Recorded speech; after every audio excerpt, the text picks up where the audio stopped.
இங்கே உட்கார்ந்து இருக்கிற என் தாய்மார்களோ என் உறவுகளோ ஊரை அடித்து உலையில் போடவில்லை. இவர்கள் கைகளை நம்பி வாழுகிறார்கள். இவர்கள் உழைப்பை நம்பி வாழுகிறார்கள்.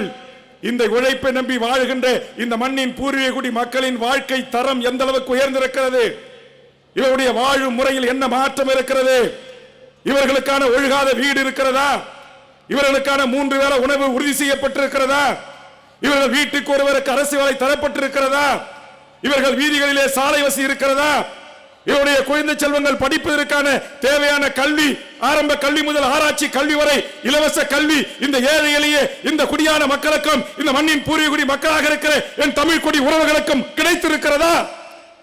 இதையெல்லாம் சட்டமன்றத்தில் இந்த மக்களுக்காக, இந்த குரலற்ற மக்களின் குரலாக, சாதி மதங்களை கடந்து என் மண்ணில் வாழ்கின்ற 7 கோடி மக்களின் உணர்வுகளை மதித்து ஒரு குரல் இன்றைக்கு ஓங்கி ஒலித்துக் கொண்டிருக்கிறது. அது வேல்முருகன் குரல் என்பதற்காகத்தான்.